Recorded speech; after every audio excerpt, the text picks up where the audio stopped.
Nous avons donc vu, sous la forme de 4 entrées, les évolutions vers lesquelles pouvaient tendre les entreprises.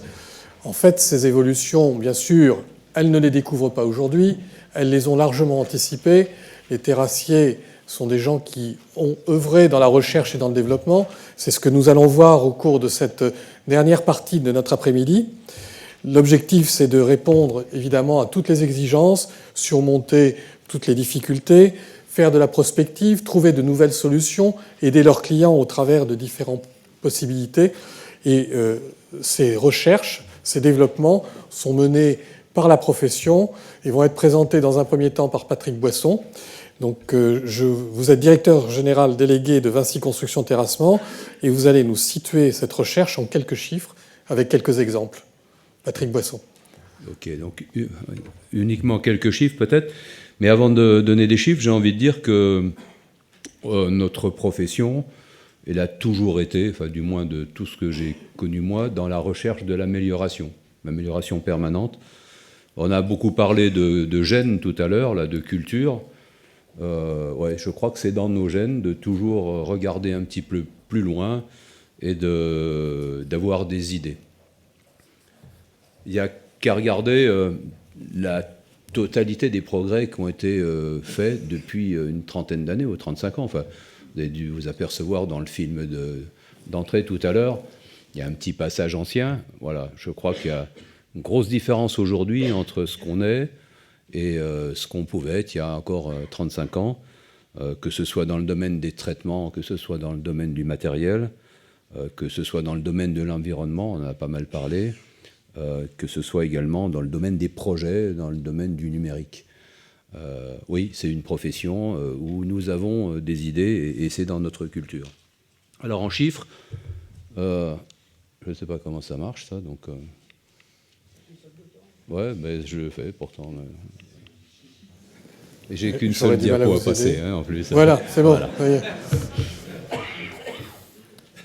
Alors volontairement, j'ai pas marqué ce que c'était, quoi. Vous avez des chiffres clés de notre profession en matière de recherche et développement. Alors le 10, tout d'abord, eh bien c'est 10 millions d'euros par an investis en recherche et développement par la profession. Je pense que c'est un chiffre qui doit surprendre quelques-uns. Le 100, c'est 100 emplois à temps plein par an qui fait de la recherche et du développement dans la profession des terrassiers. 0,23%, je pense que vous avez trouvé un petit peu plus facile, c'est 0,23% de notre chiffre d'affaires. Et 33%, vous n'avez peut-être pas trouvé, là, c'est 33%, c'est la totalité de ce qui est éligible au crédit impôt recherche sur les 0,23%. Il y a quand même 10 millions d'euros d'investis par an et 100 personnes à temps plein qui sont dans la recherche et dans le développement. Alors ça fait beaucoup d'argent, ça fait aussi beaucoup d'énergie, ça fait beaucoup d'idées et ça s'exerce dans une grande diversité. On parle de géotechnique, on recherche sur la géotechnique, on recherche sur le matériel, on recherche sur la sécurité, on recherche sur l'ergonomie, on recherche sur l'environnement également, on recherche sur la santé, on recherche sur l'eau, et on recherche, mais vous le verrez un peu plus loin, beaucoup sur le numérique en ce moment. Il y a un domaine dans lequel on est moins bon dans la recherche, c'est dans la communication. Et là, on n'est vraiment pas très bon. Je pense qu'on pourrait faire un R&D communication, parce que probablement que peu de gens savent ce que l'on fait exactement, savent qui on est. C'est quand même l'objet de ces 2 jours, là, de ces 2 journées concernant les terrassements, et c'est l'objet de ce qui va se passer maintenant concernant la recherche et développement. La R&D, justement, c'est peu connu dans notre métier des terrassiers, et c'est ce qu'on va vous montrer maintenant, à travers, non pas des exemples que moi je vais vous montrer, mais des interventions qui vont arriver. Les terrassiers font beaucoup de recherche et développement. Merci Patrick Boisson. On va commencer tout de suite, en effet, avec Valérie Ferber. Vous êtes directeur environnement et innovation de l'entreprise Charrier. Et ce que vous présentez maintenant, c'est une innovation qui montre comment l'approche environnementale, avec l'utilisation de matières biosourcées, jointe à la recherche de maîtrise économique, peut aboutir à un résultat très intéressant. Il s'agit du projet SATIS. C'est bien ça ? Oui, bonjour à tous. Directeur environnement et innovation, ça veut dire un mélange en fait de techniques de R&D et de gestion des problématiques environnementales. Parce que c'est vrai que c'est des choses qu'on doit gérer en fait d'une manière globale aujourd'hui, on le voit sur nos chantiers et qui s'alimentent les unes les autres. Ce projet est un petit peu représentatif de cette idée. On va voir l'idée de départ, c'est d'incorporer des fibres dans un matériau du génie civil. Ça a déjà été fait. Des bétons fibrés, des enrobés avec des fibres. Je n'irai pas plus loin. On a voulu l'appliquer en fait au terrassement avec ses matériaux, avec sa rusticité et j'allais dire avec son histoire en relation avec le monde agricole. Et ça nous a conduit à aller assez loin en fait dans la technique. Donc le principe en fait c'est d'incorporer des fibres qui sont en l'occurrence des fibres végétales, c'est de la fibre de chanvre, de la fibre technique, donc c'est pas la paille brute. C'est un produit qui est issu d'un procédé d'élaboration dans des usines spécialisées. Il y en a 3 en France aujourd'hui. Et on va s'intercaler dans le processus de... Je ne sais pas si j'ai un pointeur, oui. Dans le processus de traitement des sols. Donc on va incorporer ces fibres dans la couche de forme traitée quand on fait les couches de forme traitées. Donc vous voyez ici en bas les phases de travail sur la réalisation d'une couche de forme traitée avec l'épandage du liant, l'humidification, le malaxage du sol avec le liant, et puis les opérations de réglage ou de compactage. Et en préalable de ces opérations, on va venir épandre les fibres au sol. Alors ça, c'est avec l'outil idéal qu'on est en train de construire. Dans quelques semaines, il sera opérationnel. Et on va mélanger les fibres avec le matériau en place pour fabriquer un sol, un matériau biocomposite, éco-composite. Voilà. Normalement, ça va marcher. Voilà, donc voilà comment ça se passe, ou plutôt comment ça se passait sur le chantier. Donc on voit ici des machines agricoles qui n'ont pas l'habitude d'être sur des chantiers de terrassement, mais souvent dans les terrassements, on est parti du machinisme agricole, dont on a eu beaucoup de choses à tirer. Et là, c'est encore le cas. Donc on va épandre les fibres qui arrivent sous forme de bottes. Donc on doit ouvrir les fibres au sol. Après l'épandage, et puis aujourd'hui, enfin jusqu'à maintenant, on finissait un petit peu à la main, je dois dire. On est en fin de développement. On arrive à ça, c'est-à-dire avoir toutes ces fibres qui sont sur le sol. Et puis on va les mélanger avec un pulvimixeur, un gros malaxeur du sol en place. Voilà. Une fois qu'on a fait ce mélange, on vient faire l'opération d'épandage et de malaxage du liant avec des phases aussi d'humidification pour assurer la prise du liant. Donc en fait, on ne substitue pas le liant avec des fibres, on fait un traitement classique à même dosage de traitement au liant hydraulique. Simplement, on vient au préalable incorporer des fibres. Une fois que l'opération de malaxage est réalisée avec le liant, donc on réalise finalement 2 à 3 passes de malaxeur dans le matériau. On a un matériau sol avec du liant hydraulique et puis des fibres qui doivent être dispersées dans le matériau de la manière la plus homogène possible et orientées dans toutes les directions. Alors c'est joli, on utilise des matériaux biosourcés. La question c'est à quoi ça sert ? Ça sert d'abord à faire un matériau qui a un comportement assez différent de ce qu'on connaît dans les sols traités. On voit ici, alors c'est assez technique, c'est des essais de laboratoire, on travaille en flexion, puisque c'est comme ça que va fonctionner finalement notre chaussée. On regarde la rupture en flexion, donc on charge ici en noir un échantillon qui est non fibré. Donc un échantillon de sol traité non fibré, on va le monter en charge et puis il va rompre, donc un peu l'équivalent de la chaussée qui va casser au bout du millionième passage de poids lourd. Et à partir du moment où on intègre des fibres, on peut avoir une augmentation de la résistance à la rupture, mais surtout on n'a pas une rupture brutale, c'est-à-dire qu'à partir du moment où le sol, la matrice sol rompt, c'est les fibres qui vont reprendre la charge. Donc on a un matériau qui perd un petit peu sous la charge, et puis c'est repris par les fibres, ça repère, c'est repris par les fibres. On a un fonctionnement qui n'est plus du tout celui d'un sol traité classique, qui va plus du tout avoir non plus le même résistance en fatigue, le même comportement en résistance en fatigue. Donc là, on a travaillé avec le LISTAR qui a fait des essais de fatigue. On a pu observer une augmentation du sigma 6, donc la rupture à 1 million de cycles, augmentée de 20%. Donc ça, c'est des choses qu'on va pouvoir ensuite intégrer dans le dimensionnement. Juste un petit point aussi, on intègre des fibres dans un sol traité au liant hydraulique. Donc tous les effets de retrait liés à la prise vont être compensés par ces fibres qui empêchent la propagation des fissures. Donc une forte réduction du risque de fissuration sur l'ouvrage. Alors ça, c'est des essais qu'on a fait pour étudier la durabilité sous l'effet des micro-organismes, parce que la première question que les gens posent, c'est les fibres, c'est de la fibre végétale, ça va pourrir. Alors en fait, dans un sol, on est dans un milieu fermé, où il y a peu d'eau qui circule, l'eau est bien prise par le liant, on a un pH qui est relativement élevé, c'est pas très propice au développement des micro-organismes. Donc on a commencé à travailler sur cette question de durabilité avec des résultats plutôt probants. On est en train de poursuivre.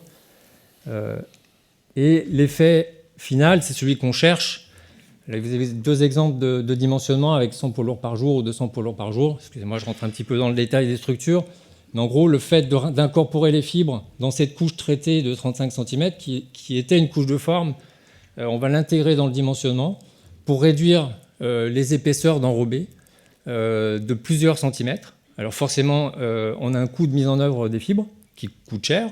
Les fibres elles-mêmes coûtent cher, le procédé d'incorporation coûte cher, mais on va payer en fait cette incorporation par l'économie de liant et on gagne plusieurs centimètres, ce qui va donner une économie globale au projet et avec des économies de couches d'enrobés aussi. En termes d'analyse de cycle de vie, donc ça c'est une étude qui a été faite par la chaire génie civil et co-construction à Saint-Nazaire, on observe des bénéfices, là c'est seulement pour 2 cm de gain d'enrobé. On observe des bénéfices sur l'ensemble des indicateurs, c'est-à-dire qu'on n'a pas de transfert d'impact de ce procédé, ce qui peut arriver parfois dans certaines innovations. Donc c'est plutôt un bienfait pour l'ensemble des problématiques environnementales. C'est un exemple, je pense, qu'on a voulu montrer pour voir jusqu'où on est prêt à aller globalement en termes de développement de procédés et de techniques. Et juste un petit point aussi, c'est que c'est un procédé qui est développé par une entreprise charrier, donc régionale de l'Ouest, qui est aussi un carrier et qui est aussi un producteur d'enrobés. Et en fait, avec tout ça, on est en train de casser le marché du caillou et de l'enrobé. Donc c'est pour dire aussi qu'on est vraiment en train de changer d'air et il y a des grosses évolutions. Voilà. Je vous remercie.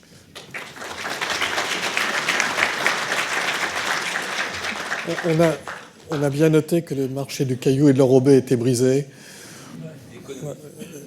L'économie. Merci, messieurs. J'invite Johan Rabaud et Claude Follet à me rejoindre sur l'estrade.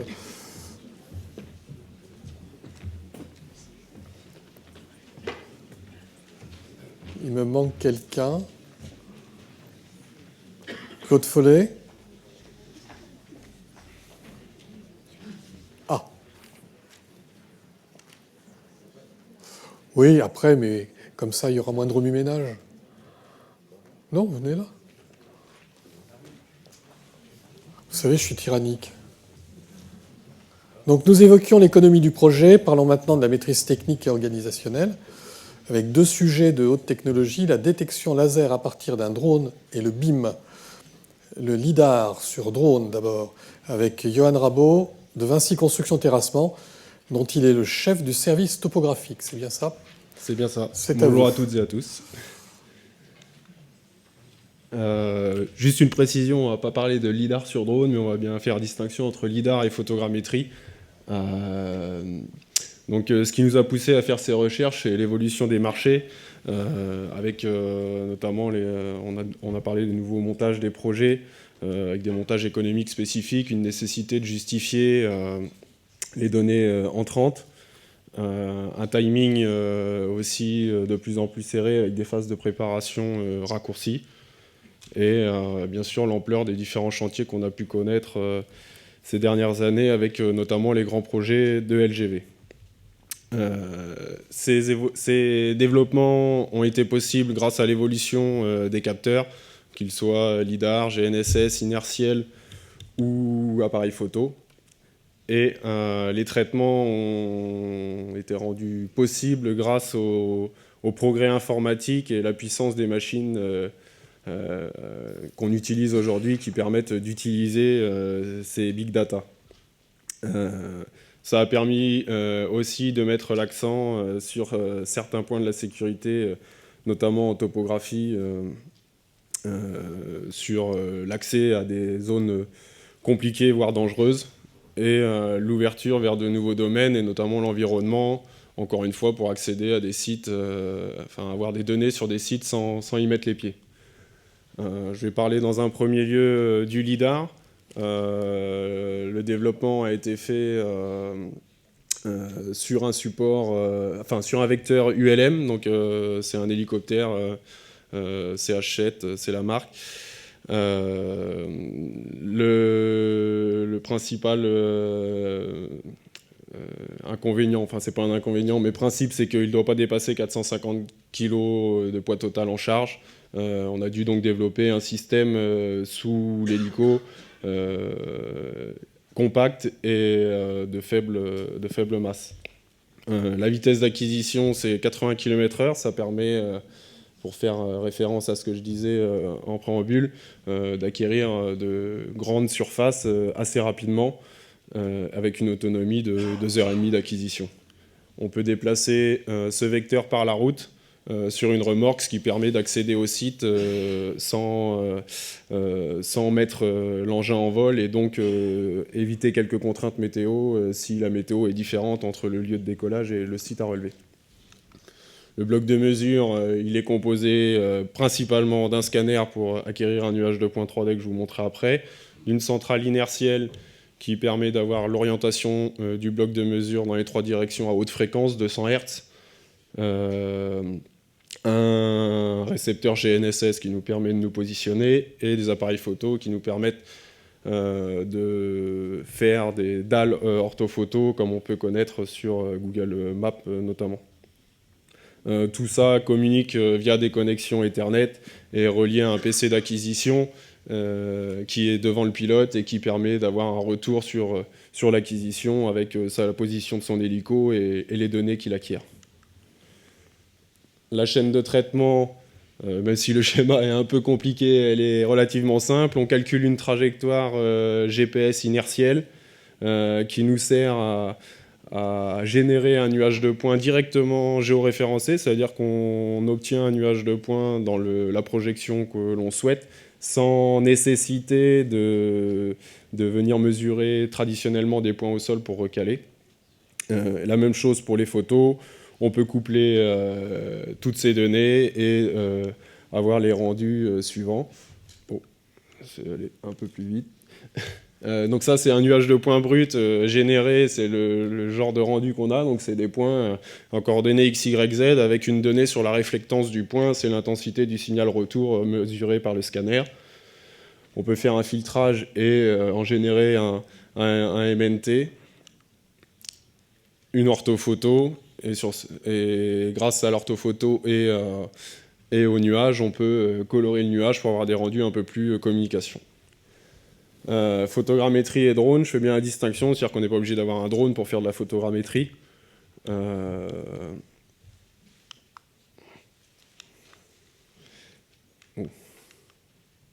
Donc la photogrammétrie terrestre, c'est par ça qu'on a commencé les recherches. Il suffit d'avoir un appareil photo et d'observer un site de 2 points de vue différents pour reconstruire en 3D la scène observée grâce à 2 prises de vue. C'est le principe de la stéréoscopie, c'est ce qui se passe avec nos 2 yeux.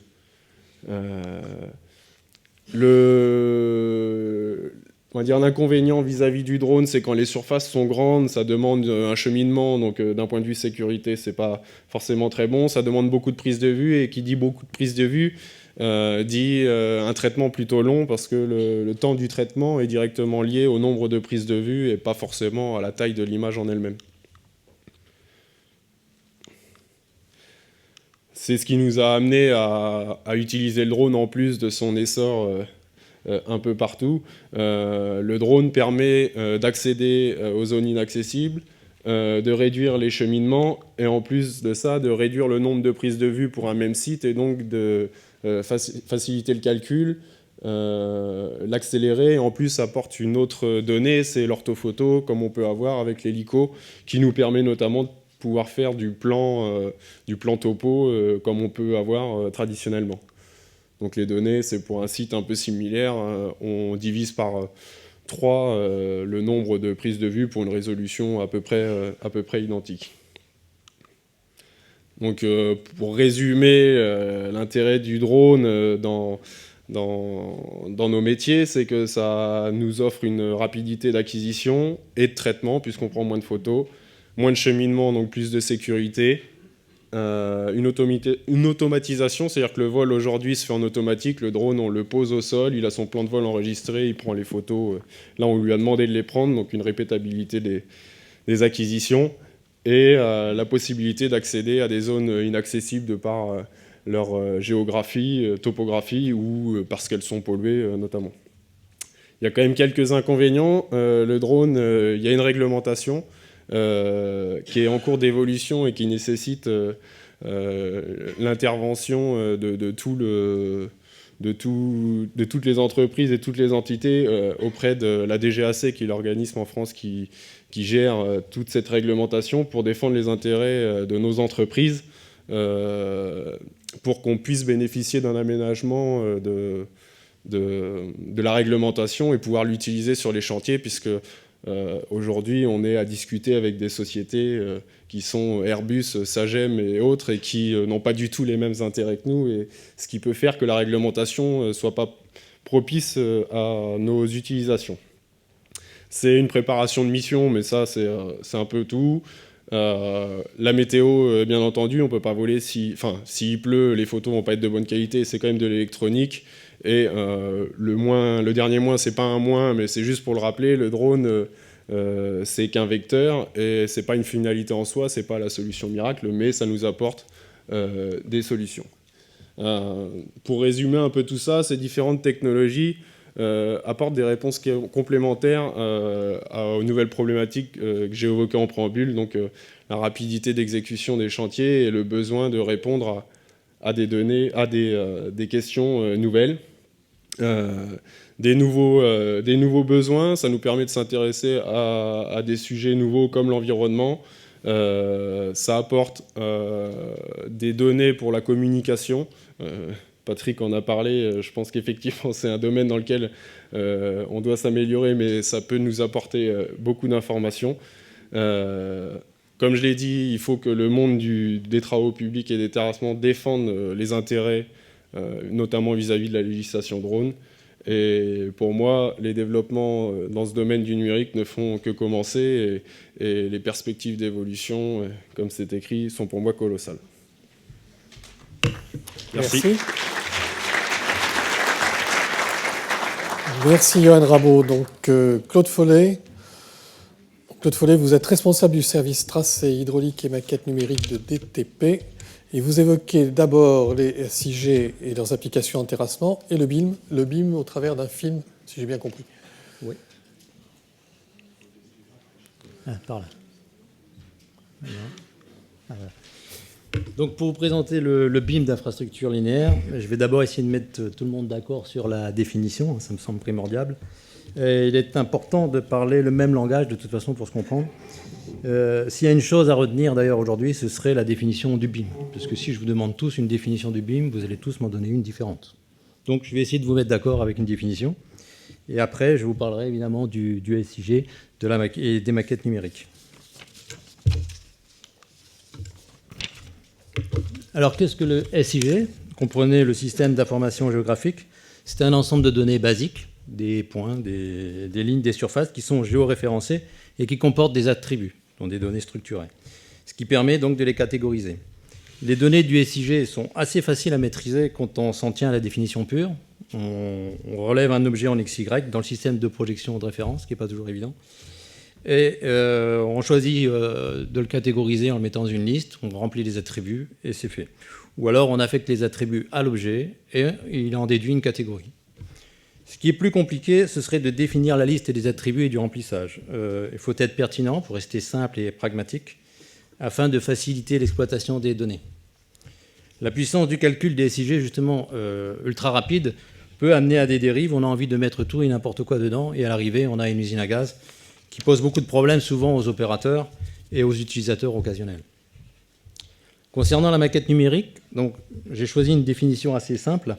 La maquette numérique est une synthèse texturée des différents ouvrages préalablement modélisés en 3 dimensions. Exemple, pour un rétablissement, on va avoir une route avec un ouvrage d'art, différents réseaux, c'est une maquette. Mais la route en elle-même, avec le corps de remblai, les différentes structures, c'est aussi une maquette. L'ouvrage d'art avec la pile, les fondations, le perret, le tablier, le garde-corps, c'est aussi une maquette.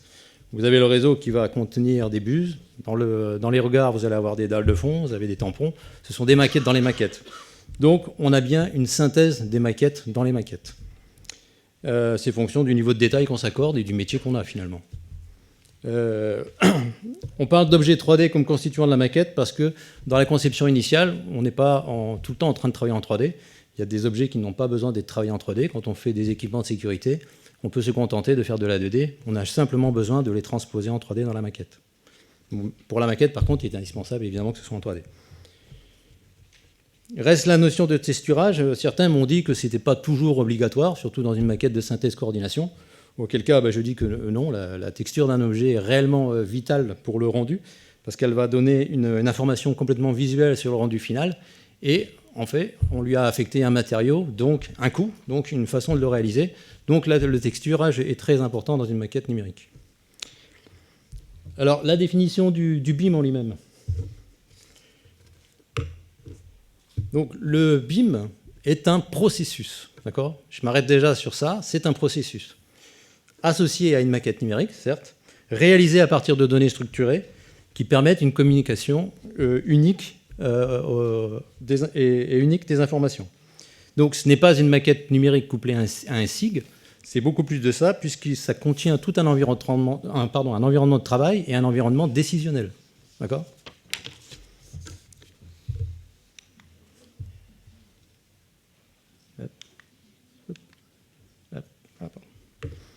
Donc le SIG correspond à une interprétation graphique des données stockées dans une base de données.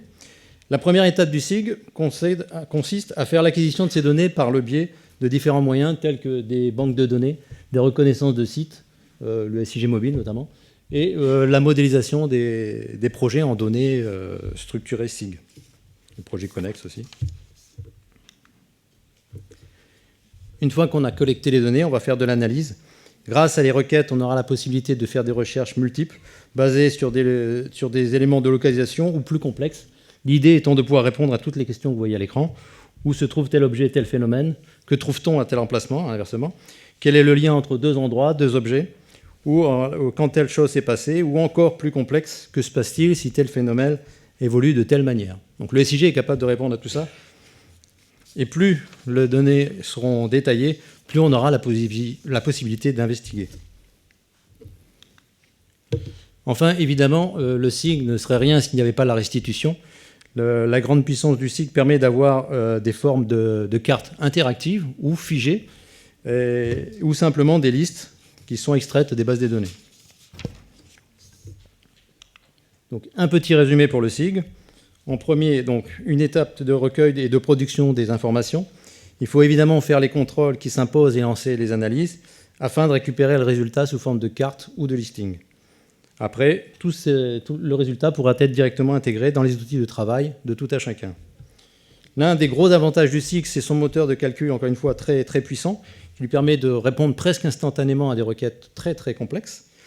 Par contre, cela implique, et j'insisterai là-dessus, qu'il faut avoir une véritable rigueur et une chaîne de contrôle pour ne jamais saisir des données erronées ou conserver des informations périmées, parce qu'évidemment, la fiabilité du résultat en dépend. Ah oui. Bon, je vais le mettre directement. Donc, je voulais un petit peu imager la maquette numérique de ce que j'ai dit tout à l'heure. Là, à l'écran, on pourrait dire qu'il y a le relevé de terrain naturel, plus la trace du projet, plus un ouvrage d'art. On pourrait aussi dire qu'il y a l'état des lieux, plus le projet linéaire, plus l'ouvrage d'art. Ou alors, en langage BIM, on va dire qu'il y a la maquette de l'existant, combinée à la maquette de l'infrastructure, combinée à la maquette elle-même du génie civil, et d'autres maquettes, qui vont donner la maquette de synthèse-coordination.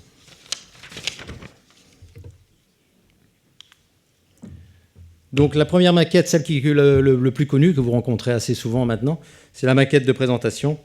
Elle peut être évidemment un caractère technique, je vais en montrer une après, mais généralement c'est plus un film promotionnel plutôt qu'un véritable documentaire technique. Alors je vous laisse découvrir en même temps les images. La qualité de modélisation, par exemple, des échangeurs. Souvent, on a recours au passage en mode filaire pour essayer de montrer justement qu'il y a beaucoup de technicité derrière. On va essayer aussi de démontrer, en passant un peu partout, qu'on manipule l'espace comme on veut dans les films.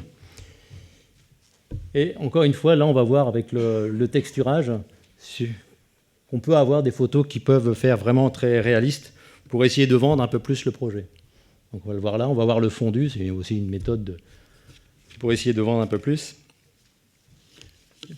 Autre fonction non négligeable dans les films promotionnels, souvent on fait un film depuis l'hélicoptère et on vient intégrer directement la maquette numérique dedans.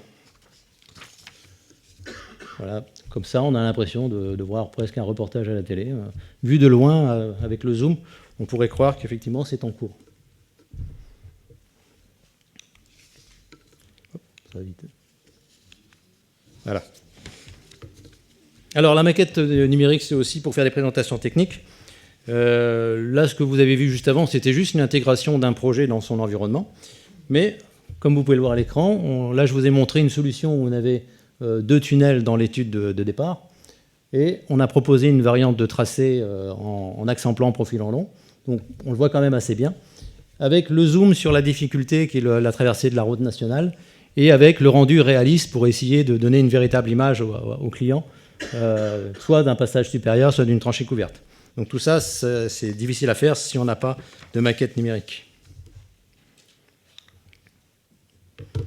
Donc celle qui nous intéresse le plus, je pense, c'est quand même la maquette synthèse coordination qui s'inscrira dans le cadre, un peu plus dans le cadre du BIM. Donc celle que vous voyez à l'écran, c'est celle qui a été réalisée en partenariat avec Aegis et qui est l'une des plus abouties à ce jour, puisqu'elle a été utilisée dans un processus de validation il y a quelques semaines seulement sur le chantier de L2. Disons qu'on a intégré quelques notions de gouvernance à l'intérieur de cette maquette. Elle n'est pas officiellement dans le circuit d'approbation, mais elle a quand même permis de mettre en évidence des incohérences et de valider des dispositions constructives. Donc elle a joué, on peut dire, son rôle de synthèse-coordination, et elle a obtenu le BIM d'argent, soit dit en passant. L'un des outils les plus connus dans la maquette numérique, c'est l'étude de visibilité. Et elle a fait l'objet d'un petit développement sur le projet du L2. L'exemple de l'étude de visibilité directement depuis la maquette montre assez bien en tout cas la pertinence de la 3e dimension. Et surtout, cela va parler à un plus grand nombre. Il faut se dire qu'un conducteur non initié aux études de visibilité, et il y en a beaucoup, peut néanmoins avoir un avis pertinent sur la perte de visibilité, même sans le savoir véritablement. Mieux que ça, le défaut de visibilité peut ne pas être avéré du point de vue normatif, mais être totalement pertinent du point de vue du ressenti de la personne. Le véritable hic réside donc dans le côté non contractuel. Une maquette non officielle a vite fait d'être mise de côté pour revenir aux anciennes méthodes de travail, pour gagner du temps soi-disant. Mais il faut savoir que le gain de temps chez l'un n'est pas toujours du gain de temps chez l'autre, et ce qu'on croit être une optimisation s'y termine parfois en cauchemar financier ou technique pour le voisin. Et je pense que beaucoup de gens parmi vous auraient des choses à dire sur le sujet. Alors que c'est tout ce que veut mettre en évidence la maquette, c'est justement la possibilité de gérer les interfaces en les montrant au plus grand nombre. Tout le monde veut avoir des bonnes idées. Et tout le monde n'a pas la visualisation 3D sur le plan. Quoi. Ouais. Hop. Voilà. Hop, trop vite. Voilà. Donc, comme pour le SIG tout à l'heure, on va pouvoir, dans la maquette, lancer des requêtes. Donc, ça s'appelle plutôt des études de collision ou des analyses de clash, et qui se font en mode automatique. Dès qu'on a enregistré une analyse de clash, on va pouvoir la répéter à l'infini. C'est tout l'intérêt. Donc, dans l'exemple à l'écran, on voit que la GBA vient taper la pile du pont. Bon. Donc, une fiche a été créée, elle a été renvoyée aux cellules de conception qui ont corrigé l'erreur, renvoyé les objets 3D au BIM Manager qui a remis dans la maquette et le tout a été remis sur le serveur de communication.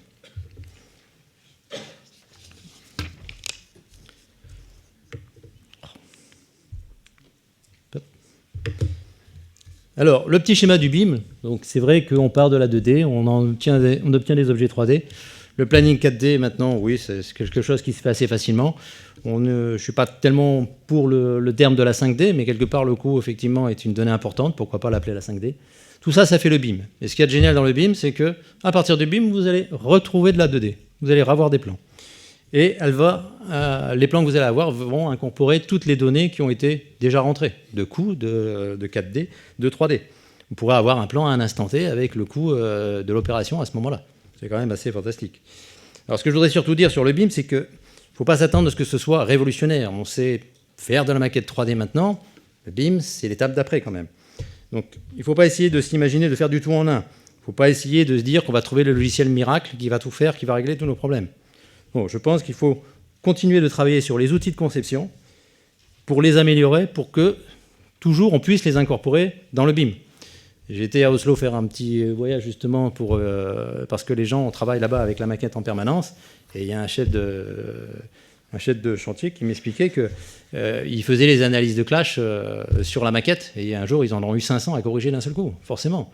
Ils ont perdu de vue que la conception restait importante. Et ils se sont dit, on va tout remettre dans la maquette et on vérifiera tout dans la maquette. Et on ne fait plus de contrôle chez nous. Donc c'est une petite dérive que je voulais signaler, parce qu'il faudrait éviter de tomber dans les mêmes travers.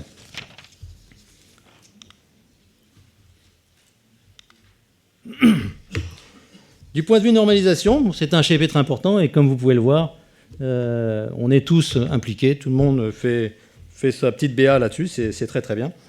Et je pense que c'est important parce qu'il ne faut pas oublier que dans le BIM, on y trouvera ce qu'on y mettra. Donc pour être plus visuel, une maquette numérique est le reflet de notre conception et doit le rester.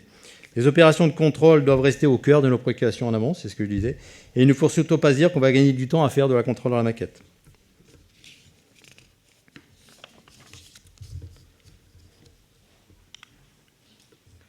Alors, dans l'exemple du DaloCAD qu'on a développé, c'est un logiciel d'intégrer dans le logiciel de dessin qui permet de créer des ouvrages de type Dalo en cliquant directement des points 2D ou 3D. Après, on va pouvoir rajouter, modifier les valeurs des altitudes, modifier la pente, modifier le nom de l'ouvrage. Enfin, le projeteur va créer donc des ouvrages sans trop se soucier pour l'instant de la géométrie finale et des dimensions réelles. Il se contente de caler grossièrement, on va dire, tous les ouvrages dans une zone donnée, mais chaque ouvrage est déjà directement dessiné en 3 dimensions et il est par conséquent facile d'en contrôler le calage avec le reste. À partir de là, on va directement avoir une base de données, d'accord, qui va comporter des données intrinsèques de l'objet, comme le volume de béton, les surfaces de coffrage. On va pouvoir donner l'information à l'hydraulicien, qui lui va se servir de la base de données pour venir rechercher les informations, va faire ses calculs avec ses outils de conception, et quand il aura terminé, il n'est pas dessinateur, il ne va pas aller forcément dans le dessin, il va plutôt remettre dans la base de données les valeurs de la dimension intérieure du Dalo, et ça viendra se mettre à jour directement dans la maquette. Pour ça, il suffit de venir rechercher à chaque fois le dernier fichier modifié. On peut même imaginer d'avoir un serveur unique, de mettre l'information sur un serveur unique, auquel cas l'information est toujours la bonne. On est toujours la dernière. Le gros avantage, c'est que, comme vous voyez là, le Dalo, il n'a pas une très belle forme, mais avec l'appui d'un ingénieur béton, on va pouvoir venir modifier directement à l'écran, pourquoi pas, les dimensions, les épaisseurs du Dalo, pour avoir véritablement le Dalo dans son design final. Et à partir de là, donc, les plans 2D qui en découlent, directement imprimés. Et à chaque fois, on peut aussi imaginer de venir dire qu'à cet endroit-là, le seul support est comme ça et ça servira à la géotechnique. Enfin, on peut imaginer les interfaces avec tout le monde. Puisque c'est une base de données, elle peut être restituée en SIG, en maquette individuelle, parce que c'est comme ça que ça doit fonctionner. En conclusion, j'ai envie de dire qu'on va bientôt être tous confrontés à la même réalité, c'est l'arrivée du BIM dans nos habitudes de travail. Ça commence déjà, puisque ça apparaît dans les appels d'offres. Cette tendance va se généraliser, il ne faut pas se leurrer, et il n'y aura pas de marche arrière, ça c'est sûr. En tant que terrassier, j'ai envie de dire, nous sommes toujours les premiers arrivés sur les chantiers, et nous sommes donc les premiers concernés pour faire du BIM, pas seulement en phase travaux. Parce que d'abord, on n'a pas envie de se voir imposer des contraintes qu'on va hériter d'une phase amont, ou parce que d'autres ont travaillé avant nous. C'est pas notre genre. C'est pourquoi d'ailleurs nous avons commencé à prendre les choses en main, et pas seulement pour rester au contact afin de ne rien louper. J'en veux pour preuve le processus Mine. Nous participons déjà aux opérations communes pour formaliser les niveaux de détail des maquettes et les soucis d'échange, le Forum IFC et compagnie. Et on peut espérer que le standard d'utilisation qui en découlera sera compatible avec nos problématiques. Donc vous avez pu le voir, nous développons des outils aussi de modélisation. Je pense que chaque acteur ici présent va continuer de faire séparément ces petits outils qui vont lui donner un gage d'efficacité, d'innovation. C'est le gage d'innovation des entreprises. Et ce sera en quelque sorte la valeur ajoutée de chacun qui s'inscrit de toute façon naturellement dans le cadre de compétition qui nous oppose malgré tout tous les jours. Il faut donc continuer dans cette voie, aller plus loin et voir plus grand en essayant de répondre maintenant à la seule vraie problématique du BIM qui n'est pas encore réglée et sur laquelle il va falloir réellement travailler. Cette problématique réside dans la substance même de la définition du BIM, c'est la gouvernance ou comment utiliser la maquette comme support de façon pertinente afin de formaliser la validation d'un projet. Tant qu'on n'aura pas répondu à cette question, tant qu'on n'aura pas une réponse satisfaisante en tout cas, on aura à faire du BIM de façon concrète. Alors, selon moi, le début de la réponse commence par un engagement de tous à faire du BIM en acceptant la révolution que ça entraîne. Il faut savoir que ça va être une perte des habitudes, donc c'est toujours difficile à appréhender. C'est une véritable remise en question, et c'est pourtant de ça dont il s'agit. Sinon, ce qui se passera, le BIM deviendra, comme parfois, un paragraphe contractuel qui va plus nous ennuyer par son aspect obligatoire, et le résultat, ce sera une maquette montée en parallèle de la cellule décisionnelle. Donc on aura tout perdu. Ce qui serait réellement dommage parce que le BIM peut être un outil formidable. Vous avez vu qu'on peut facilement se laisser rebuter, certainement par les petites difficultés. Je ne peux pas modéliser assez vite, donc je suis pas... Non, avec les petits outils, c'est des petits développements. On peut faire plein de choses pour essayer de gommer ces petits défauts-là. Donc je pense que pour ce genre de difficultés, ça se résume peut-être à un peu de moyens, beaucoup de bonne volonté. Et au risque d'insister lourdement, ça requiert une action volontaire de notre part pour créer une synergie nécessaire autour du bon développement du BIM, surtout si on veut qu'il soit dans ce qu'on veut qu'il soit. Si on ne veut pas le subir, il est donc impératif que nous ne soyons pas des acteurs silencieux sur le sujet. Les enjeux sont trop importants pour qu'on les ignore. Je dirais donc en conclusion que nous sommes des concepteurs, des entrepreneurs, alors continuons de concevoir et d'entreprendre. Merci Claude Follet. Merci Claude Follet, merci Yoann Rabot. J'invite Gérald de Gismondi, Andri Razaka Manansoa et Jean-Marc Dessert à venir me rejoindre sur l'estrade. Autre thème fort du terrassement de demain, l'acceptabilité environnementale, la responsabilité sociétale. Voici 3 exemples d'approche de ces thèmes stratégiques pour notre avenir. L'économie des ressources, énergie, eau, la limitation des émissions polluantes avec le développement de la pile hydrogène sur les engins du futur. Économie d'énergie d'abord, avec Gérald de Gismondi, excusez-moi, directeur général de Manu Lorraine, qui nous présente le système Éconergie. Éconergie, pardon. Éconergie. Alors, bonjour. Ah, c'est par là. Voilà, pour vous présenter Groupe Manu Lorraine, donc on est une structure régionale. Aujourd'hui, on est implanté dans le nord-est de la France. Groupe Manu Lorraine, c'est 45 collaborateurs. C'est 2 sites situés près de Metz et situés près de Strasbourg. Nos métiers de base, avant l'innovation, c'est la carrosserie industrielle, les négoce, la location et la réparation de matériel de travaux publics et de manutention. Donc, pour vous faire un petit historique, la société a été créée en 1986. Depuis 1986, avec la carrosserie industrielle, on représente la marque Atlas. Puis, la société s'est lancée dans le matériel de terrassement, toujours avec la marque Atlas au niveau des pelles mécaniques. Depuis 2002, on représente toute la part construction de Terex dans notre région, donc dans le nord-est. Pardon. Et la marque Cobelco depuis 2014. Au-delà de notre métier de base, donc comme je vous l'ai dit, on a un savoir-faire qui nous permet aujourd'hui... Oula, ça va aller. Voilà. Notre savoir-faire aujourd'hui dans nos différents métiers nous permet de développer des applications spéciales pour les demandes de nos clients et d'où est né en fait le projet Econergy. Donc Econergy, c'est un système d'économie de carburant qui va pouvoir s'installer sur tout type de machine. Donc c'est pour ça que volontairement on a mis toutes marques confondues, donc qui sont toutes des machines qui ont été équipées aujourd'hui. Donc Econergy, c'est un brevet, c'est une marque déposée par Manny-Lorraine, donc un brevet européen. Econergy est un système qui s'installe sur toutes les pelles de terrassement et de manutention. Le principe est simple, le principe est de récupérer le poids de l'ensemble du bras et des équipements de la pelle lors de la descente qui est créée par la gravité et de le restituer lors... Décidément, je n'ai pas de chance. Voilà, et de le restituer lors du levage de la flèche.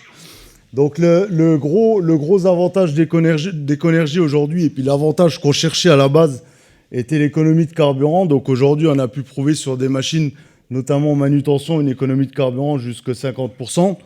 Mais il découle d'autres avantages de par l'évolution du système. Car depuis 2008, on a fait évoluer le système. Donc ces avantages sont le fait qu'il puisse s'adapter sur toute marque de machine, comme je vous l'ai dit auparavant, sur des machines neuves ou sur des machines d'occasion. Le système a un entretien simple, voire inexistant. Et il est complètement on peut le déconnecter facilement grâce à un interrupteur. Les autres avantages, donc, on sait allonger la durée de vie de la machine du fait qu'on sollicite beaucoup moins les composants d'origine de la machine. On améliore le confort du conducteur, donc ça c'est un effet secondaire du fait que l'équipement soit entièrement suspendu par des accumulateurs. Et en fait, comme on apporte une énergie supplémentaire à la machine, on va pouvoir réduire la vitesse de rotation du moteur, ce qui permet de limiter la pollution sonore et atmosphérique. Donc, comme dit précédemment, le système Econergy est très simple. Il fonctionne en deux cycles. Donc, lorsque l'équipement descend par la gravité, on va récupérer cette énergie sous forme de pression dans des accumulateurs à azote et une énergie qu'on va restituer au levage de l'équipement, ce qui fait en fait que le groupe moteur-pompe n'apporte plus que l'énergie pour ce qui n'était pas à la descente, c'est-à-dire la charge utile, ce qui vous intéresse à vous aujourd'hui. Donc sur le principe, les bras de machine sont tous mus par 2 vérins. Donc on utilise un vérin qui est relié au système normal, donc le vérin marron ici, et le deuxième vérin, le vérin vert, qui est relié au système Econergy. Donc le vérin vert va apporter la puissance pour relever le poids du bras, et le vérin orange va apporter la souplesse et la progressivité, ainsi que l'énergie qui est nécessaire pour lever la charge. Voilà, Econergy se compose principalement donc d'accumulateurs oléopneumatiques. Donc la taille et puis le nombre d'accumulateurs va dépendre de la taille de la machine.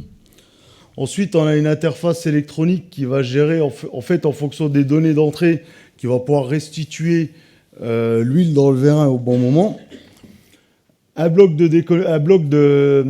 déviation du circuit hydraulique, donc on ne touche pas au circuit, on le dévie uniquement.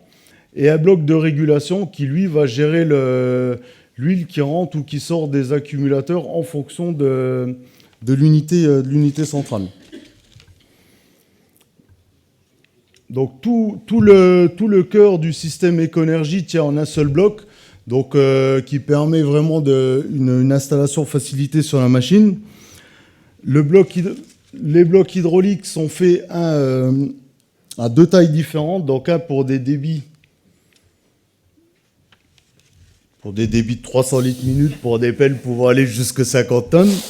Et un deuxième bloc qui contient exactement les mêmes éléments, mais pour des débits beaucoup plus importants, allant jusqu'à 600 litres minute pour pouvoir être monté jusque sur des pelles de 100 tonnes.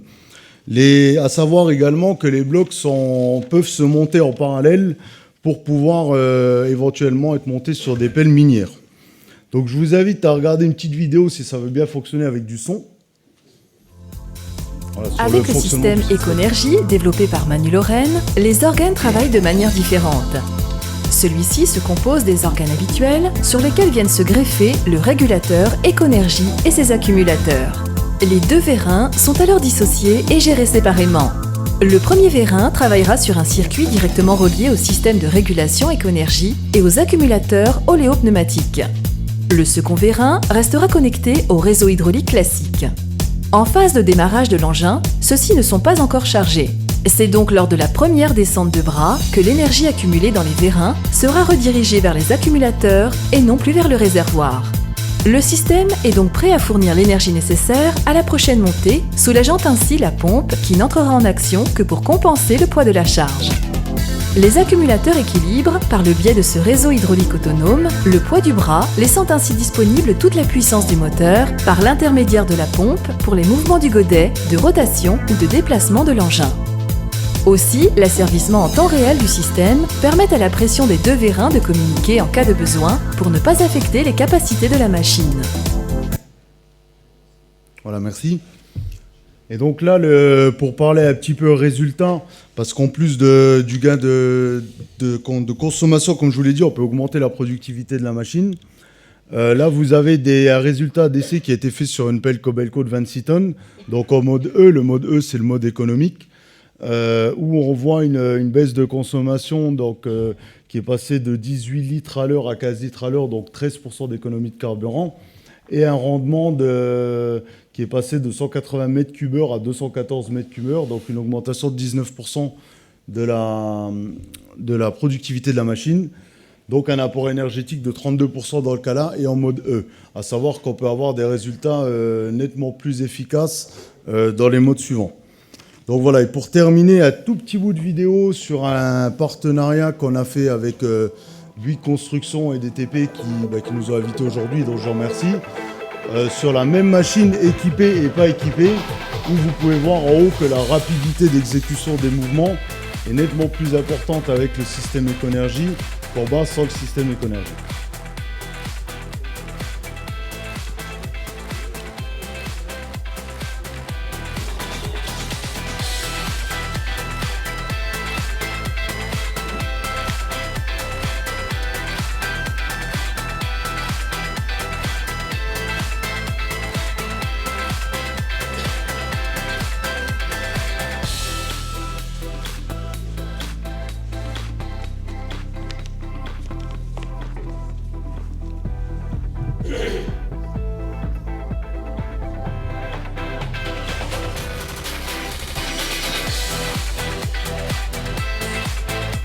Voilà, donc on voit que la paire du haut est chargée alors qu'il reste un ou deux godets pour celui du bas.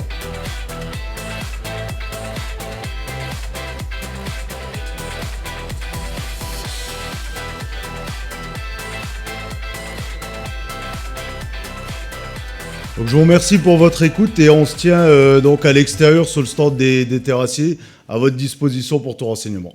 Merci.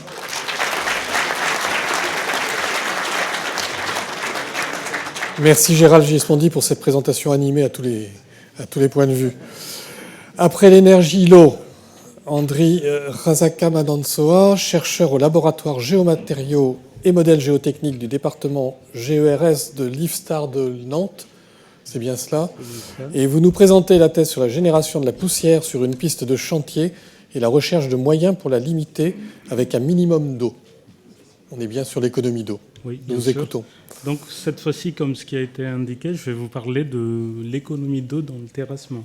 Si j'arrive à faire fonctionner.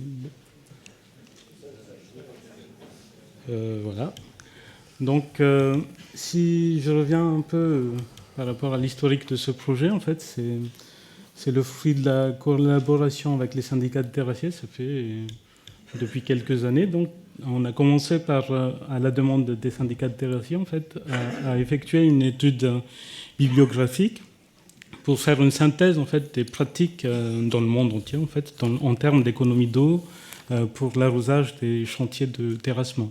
Donc, à l'issue de cette étude bibliographique, en fait, on a pu réaliser une synthèse de tous les produits de traitement qui existent et utilisés actuellement. Et puis, on a pu aussi identifier les différents matériels de mesure et de quantification de poussière sur chantier. et également les outils assez empiriques en fait pour arroser et puis pour quantifier l'eau dans les chantiers de terrassement. De là, en fait, venait l'idée de la création d'une chambre aérolique que vous pouvez voir dans les stands des syndicats de terrassiers. L'objet de la chambre aérolique, en fait, c'est de pouvoir disposer d'un outil de laboratoire qui permet à la fois de créer des matériaux, des éprouvettes représentatives de chantier, et deuxièmement, de pouvoir étudier à l'échelle du laboratoire, de simuler à l'échelle du laboratoire les conditions de trafic qui sont responsables des générations de poussière, et puis de générer des sollicitations environnementales à l'échelle du laboratoire. Quand je parle de sollicitations environnementales, en fait, c'est de l'humidité, la pluie, le soleil et tout ce qui va avec, en fait, à l'échelle du laboratoire, ce qui n'existe pas jusqu'à ce jour. Afin d'arriver à l'objectif d'économiser de l'eau dans les chantiers de terrassement, en fait, les syndicats, via Vinci, ont accepté de nous financer une thèse CIFRE et qui s'intitule « Étude de mécanismes d'instabilité et envol des particules en lien avec l'hydratation des sols fins ». Puisque à l'issue des études précédentes, en fait, on s'est rendu compte que on sait à peu près comment gérer l'eau sur chantier. On n'arrive pas à quantifier le volume, mais on sait à peu près ce qu'il fallait faire. On sait également les différents types de produits qui existent dans le monde, mais ça ne résout pas le problème d'économie d'eau. Donc on s'est dit il faut voir à la source, c'est-à-dire comment se produisent les poussières sur chantier. Donc à partir de là, en fait, donc il y a quelques verrous scientifiques qui étaient levés. Donc en fait, d'abord, c'est de reproduire les sollicitations mécaniques responsables de l'envol, comprendre les conditions d'envol sous sollicitation environnementale, pardon, et puis comprendre le mécanisme d'envol avec une prise en compte de la couche limite proche de la surface, c'est-à-dire comment s'effectue l'envol des particules de sol à l'échelle de la surface, en fait, ce qui n'existe pas du point de vue scientifique actuellement. Après, le développement de dispositifs de mesure de poussière, cette fois-ci qui permettra aux engins, en fait, de quantifier les poussières et de réguler la quantité d'eau nécessaire à l'arrosage en fonction de la densité de poussière sur chantier. Comment on a procédé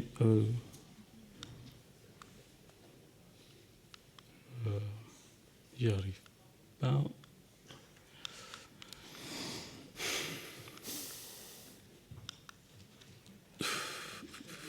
Voilà.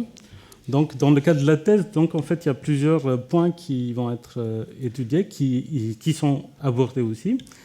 Premier point, c'est l'étude des mécanismes d'instabilité des particules fines. Donc, dedans, la question qui se pose, c'est comment on fabrique une éprouvette représentative de ce qu'il y a sur chantier. Deuxièmement, comment s'effectuent réellement les mécanismes de dégradation de sol sous sollicitation de trafic et environnementale à l'échelle du laboratoire.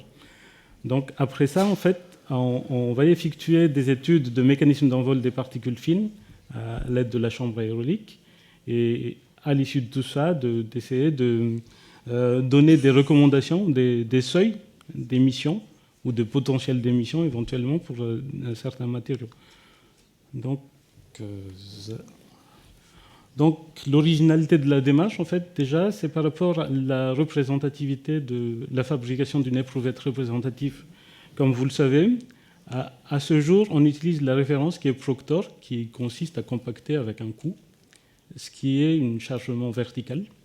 Ce que vous faites sur chantier, en fait, il y a le roulement de l'engin avec le poids propre de l'engin qui génère, et la vibration qui génère des sollicitations en 3D. Donc, à l'échelle du laboratoire, on utilise ce genre de dispositif qui permet à la fois de compacter par le chargement de la roue et l'entraînement généré par le mouvement. Deuxièmement, dans la chambre aérolique, en fait, que vous pouvez visiter à l'entrée, que je n'ai pas commenté. Donc, dedans, on sollicite le matériau, on sollicite un trafic, en fait, volume de trafic défini, et puis on crée l'envol avec un système d'aspiration. que je vais pas commenter. Donc, on utilise des matériaux qui sont proches de ce que vous utilisez sur chantier, des matériaux réels en fait. Et puis, là, pour simuler le trafic, on utilise le dispositif AMLVC qui permet d'appliquer des chargements correspondant aux engins de chantier. Donc voilà les quelques résultats, premiers résultats qui permettent de prendre en compte l'énergie déployée par le compactage. Donc là maintenant on est capable de fabriquer une éprouvette qui représente un peu ce que vous avez sur chantier, avec les paramètres qui vont avec. Donc on a pu comparer les résultats qu'on a obtenus avec le dispositif de compactage de référence.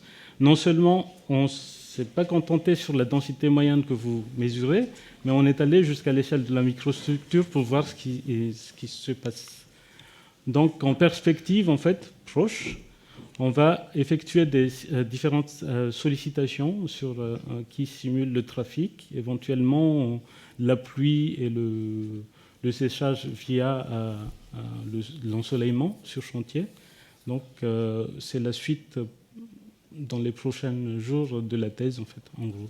Donc j'ai pas de conclusion, mais il y a pas mal de perspectives encore. Merci pour votre attention. Ce n'est pas une conclusion, c'est une ouverture, c'est très bien. Bravo.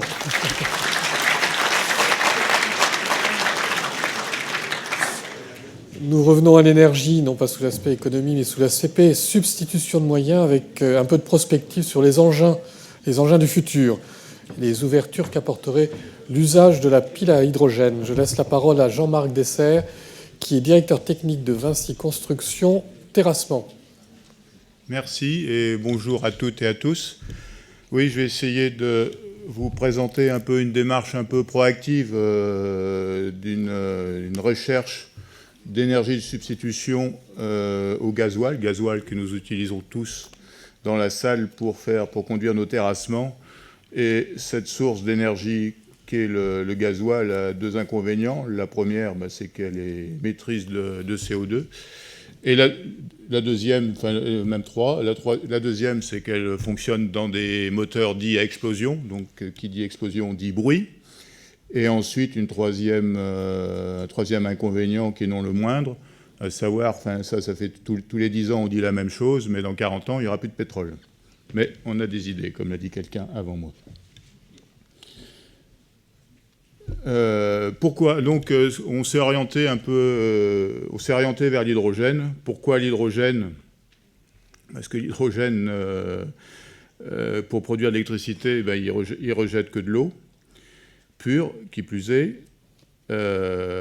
Et en plus, l'hydrogène est un moyen de stocker de l'énergie avec de l'énergie renouvelable. L'hydrogène fonctionne dans une pile. Qui dit pile dit électricité. Qui dit électricité, bruit, dit moteur sans bruit. C'est un carburant, un combustible qui est facile à stocker. Donc, une utilisation facile. Un ravitaillement relativement rapide, ça c'est les chiffres qui sont donnés par les vendeurs d'hydrogène. Ce n'est pas ce qui nous convient, nous, au jour d'aujourd'hui, quand on veut remplir un 773 avec ses 600 litres de gasoil. Si on mettait le temps qu'il faut pour le remplir en hydrogène, on ne serait pas encore satisfait. Enfin, c'est des sources de progrès. On est, je le rappelle, dans une démarche proactive. Mais enfin, déjà, c'est quand même déjà assez rapide comme ravitaillement. Et enfin, ce type d'énergie nous permet d'obtenir des puissances et des coupes relativement conséquents, avec des rendements thermiques intéressants. Bon, là, c'est un petit peu la chaîne que l'on essaye de développer. Et c'est une chaîne qui est globale, à la fois production de l'énergie hydrogène, réalisation de la pile et transformation du moteur de l'engin à partir de la pile à hydrogène avec un moteur électrique. Il n'y a même pas besoin d'appuyer, ça marche tout seul. Donc, comme je l'ai dit, donc une chaîne complète avec des acteurs complémentaires. Le but du jeu, c'est d'être vertueux, donc d'utiliser de l'énergie verte, donc de stocker l'électricité quand elle est produite, quand elle ne sert à rien, pour la restituer, pour faire des beaux travaux de terrassement. Ensuite, donc la fabriquer sur chantier, dans une usine, dans une station de réalisation de l'hydrogène, donc à partir de l'eau et de l'électricité. Et ensuite, dans notre engin de terrassement, transformer l'hydrogène en eau et en électricité. Donc pour ce faire, on intervient au niveau d'un FUI, donc un programme de recherche fonds unique interministériel d'un montant relativement conséquent, avec tous les acteurs industriels qui sont, je dirais, premiers, enfin leaders en tout cas dans leur domaine. On commence avec la CNR en tant que fournisseur d'énergie verte, ensuite des fabricants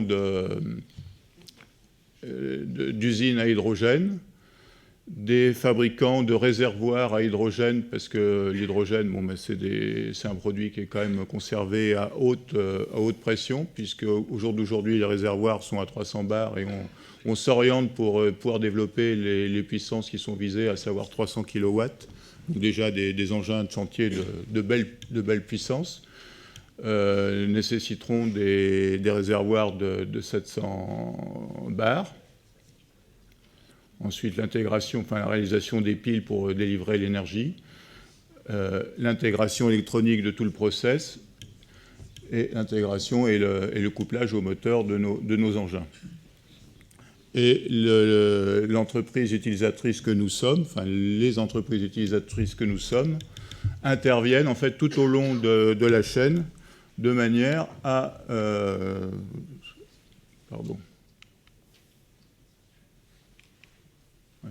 tout au long de la chaîne, de manière à exprimer nos besoins et à demander quelles sont nos attentes vis-à-vis de ce produit, de cette énergie nouvelle, de façon à ce que nos chantiers puissent bénéficier en toute pleinement de ce que pourrait apporter ce produit, que ce soit dès la fabrication, avec les problèmes d'ICPE, les problèmes de stockage, les problèmes d'alimentation d'électricité initiale, jusqu'au remplissage donc, des réservoirs des engins, et enfin les possibilités d'intervention de nos mécaniciens sur les engins pour prévenir les pannes et autres aléas de fonctionnement des engins.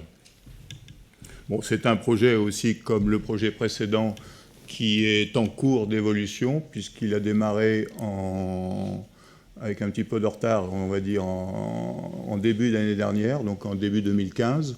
Au jour d'aujourd'hui, on est en train de finir la phase ingénierie pour commencer la fabrication des principaux composants et commencer les intégrations, je dirais, à la fin de l'année prochaine. Voilà ce que je voulais vous présenter comme... je dirais comme préambule à des discussions futures. Merci de votre attention.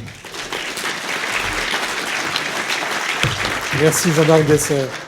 Merci messieurs. Et nous voilà arrivés au bout de notre première journée de rencontre. Au cours de nos 3 séances, de table ronde, de nos exposés, nous avons pu mesurer le besoin toujours prégnant d'équipements pour assurer le développement du territoire. Nous avons constaté que les hommes et les entreprises qui sont à l'origine de tous travaux, les terrassiers, offrent leur dynamisme, leurs compétences, leur expérience pour les réaliser, et que cette dynamique est particulièrement soutenue par des efforts efficaces de recherche et de développement. Nous poursuivrons demain dans le même esprit, et nous aurons des rencontres au cours desquelles nous parlerons à nouveau de recherche, de matériel, d'économie circulaire et d'environnement au sens large. Je vous donne donc rendez-vous à demain 9h pour une nouvelle journée. Et avant de nous quitter, d'un point de vue purement pratique, je rappelle d'une part que l'exposition qui se trouve à l'entrée porte sur 2 parties du hall et que vous pouvez avoir des stands très proches et d'autres un peu plus loin. Ne les manquez pas, ils sont tout aussi intéressants. Et je rappelle enfin aux personnes qui participent au dîner de gala de ce soir que le rendez-vous est fixé au quai de Bercy pour un départ sur le Nix à 20h30. Je vous souhaite une excellente soirée et je vous donne rendez-vous demain.